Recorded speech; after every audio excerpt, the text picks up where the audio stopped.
बाप रे बाप, ईडी जितना है ना किसी को उठा ले जा सकती है। 1 साल तो उनका चौपट कर देगी। बड़े बड़े नेता लोग को लेकर चला गया, अरविंद केजरीवाल, मनीष सिसोदिया, हेमंत सोरेन, तो ये तो बड़े बड़े चेहरे हैं। और कितना नीचे वाले को उठा के ले गया होगा कौन जान रहा है। सुप्रीम कोर्ट पूरा घुसियाइल है। ईडी में पीएमएलए कानून है। आजकल देख रहे हैं सीबीआई आजकल थोड़ा सा रेस्ट पे है, लोगों को इतने हाई प्रोफाइल लोग को ले गया, तो सोचिए आप लोग घेराएंगे तो क्या होगा।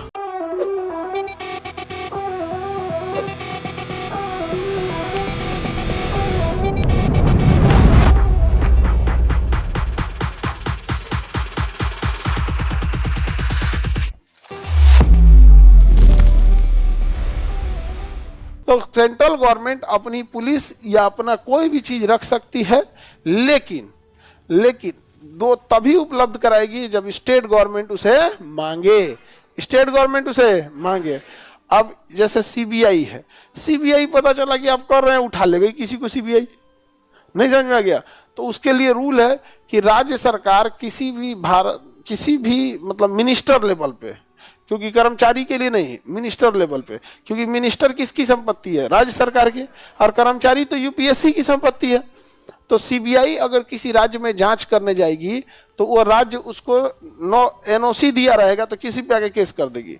लेकिन अगर राज्य सरकार एनओसी न दे तब तो उसको क्या करना पड़ेगा, राज्य सरकार के पास एप्लीकेशन लेटर भेजना पड़ेगा, हम इस मंत्री के पास रेड करना चाहते हैं, इस मंत्री की जांच करना चाहते हैं। तब मुख्यमंत्री और राज्यपाल जब उसको कहेंगे ठीक है जांच कर लीजिए, तब जाके जांच करेंगे। समझ में आ गया? नहीं जांच नहीं साइन किया तो नहीं करेंगे यहाँ पे, नहीं समझे। आजकल देख रहे हैं सीबीआई आजकल थोड़ा सा रेस्ट पे है, ईडी नहीं समझे, सुप्रीम कोर्ट पूरा घुसियाइल है। ईडी में पीएमएलए कानून है, prevention of money laundering act, prevention of money laundering act, PMLA के एक्ट। अब ये अजीब सा कानून है, समझ में गया। इसके तहत ईडी, जैसे मान के चलिए आपने कोई अपराध किया, ठीक है, तो आपके खिलाफ एफआईआर होता है, आप अरेस्ट तो नहीं होते हैं। एफआईआर होने के बाद उसकी जांच होती है, जांच के बाद पूरी केस डायरी बनती है। जब उसमें पाया जाता है कि नहीं आप गलत हैं, तो वो केस डायरी कोर्ट में सबमिट करके वहां से वारंट लाया जाता है और आपको उठा के कोर्ट में दे दिया जाता है, जाइए वहां पर। समझ गया। अब उसके बाद क्या करती है कोर्ट, आप अंदर जाएंगे कोर्ट में ना, तो आप जमानत फाइल कीजिएगा, भाई हमको बिना मतलब कोर्ट में रख दिया गया है। तब सुनना ध्यान से, कोर्ट अरेस्ट करने वाले डिपार्टमेंट अर्थात पुलिस से कहती है आप हमको इतना सबूत दीजिए कि हम इसे क्यों अंदर रखें। तो आप अंदर रहेंगे जेल में, इसका जी जान कोशिश कौन करती है, पुलिस, कि हम ये बता दें, है सर गांजा बेचता है, इसके घर से बंदूकों मिला है, आप वो पूरा एड़ी चोटी लगा देगी पुलिस, ताकि ये दिखा सके कि तुमको अंदर रहना है। पीएमएलए कानून में उल्टा है, ईडी आएगी आपको पीएमएलए कानून के तहत उठा ले गई, कहां पे, कोर्ट, अब तो जेल में डाल दी आपको। अब आपको पूछना पड़ेगा, ईडी छोड़ देगी। अब उसमें इस कानून में कहा गया है कि अब व्यक्ति से कहिए तुम सबूत दो कि तुमको क्यों छोड़ा जाए, तुम बताओ कि तुम्हें क्यों छोड़ा जाए, ईडी नहीं। ये अब वहां पे जैसे अब पुलिस में क्या होता है, पुलिस कहती है कि साहब ये इसके साथ बंदूक भी था, इसके साथ बंदूक भी लेके घूम रहा था। तब आपका वकील कहेगा, आपका वकील पुलिस की बात को काटेगा, सब ये झूठ बोल रहे हैं लोग। देखिए जब अरेस्ट हुआ था तो जो अखबार में फोटो आया था वो बंदूकवा दूसरा है, और जो आपके सामने ले आया जा रहा है ये बंदूकवा दूसरा है। जो सब करें ले आओ तो देखे ये तरीके, ये अखबार में कट्टा निकला है, यहाँ तुम पिस्टल जमा करेगा, या जमानत दो, नहीं समझे। तो बाकी केस में जो डिटेन करने वाली, अरेस्ट करने वाली एजेंसी है, चाहे वो इनकम टैक्स हो या फिर सीबीआई हो या फिर पुलिस हो, वो गिरफ्तार करके और कोर्ट को कहती है कि यह व्यक्ति अंदर रहने लायक है। ही ईडी के पीएमएलए एक्ट में चलाएंगे ना, अब उल्टा हो जाएगा। अब आप कहिए कि हम बेगुनाह, हम गलती नहीं किए थे, तो ईडी कहेगी, कोर्ट पूछेगा आप संतुष्ट हैं जो कह रहा है, नहीं साहब यही गड़बड़ किया है।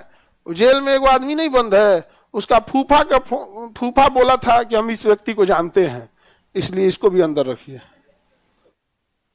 बाप रे बाप, ईडी जितना है ना किसी को उठा ले जा सकती है। समझ में आ गया? 1 साल तो उनका चौपट कर देगी, 1 साल चौपट कर देगा उनका ईडी। समझ में आ रहा है कि नहीं आ रहा है? उसका एक बहुत तगड़ा है यहाँ पर, उसके पास पावर है।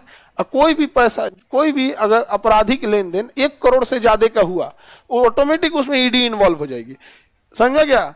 छोटा मोटा है तो इनकम टैक्स, सीबीआई, ये सब। सीबीआई का तो खैर पैसा से लेना देना नहीं है, इनकम टैक्स और ईडी का किससे है? पैसा है।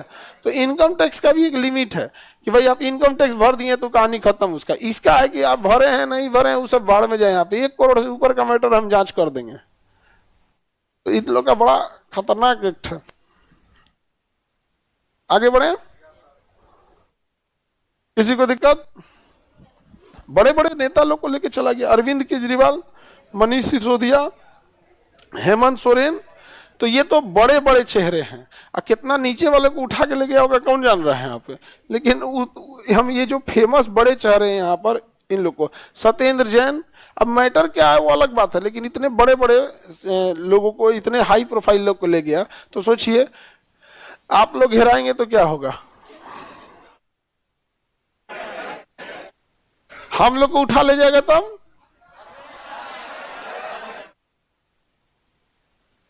हम लोग को नहीं, ऐसा नहीं है भाई। देखो, गलती किया है कोई तो सजा मिलनी चाहिए, गलती किया है सजा मिलनी चाहिए। और षड्यंत्र के हिसाब से कोई फंसाएगा, कोई बात नहीं। षड्यंत्र पे आपका पेटेंट थोड़े है, ऐसा थोड़े है कि खाली आप ही को षड्यंत्र आएगा। नहीं समझ में आ गया? बिना मतलब कोई फंसा देगा तो आप लोग उसको छोड़ देंगे?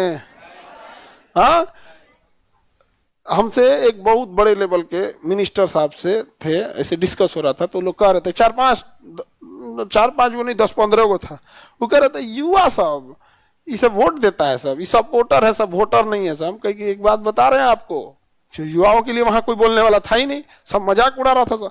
हम कह सुनिए ना, आप ये बोलते हैं कि हमको नहीं जिताएगा, सब चलिए हम आपकी बात मान लिए।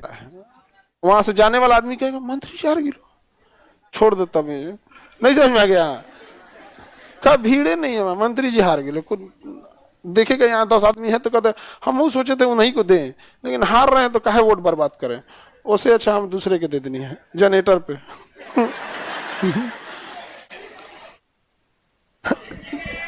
हाँ, जैसा भी हो। तो कहने का मतलब क्या समझ रहे हैं आप लोग भले किसी को जिता ना पाए, लेकिन जिसको अगर सोच लिया हरवाने का, हरवा देगा। यहाँ पे सबको इनसे नहीं करिए, यहाँ पर हकीकत है, वो सब डर गया लोग। हमको ऐसा मत बोलिए, युवाओं का अपमान हम नहीं बर्दाश्त करेंगे।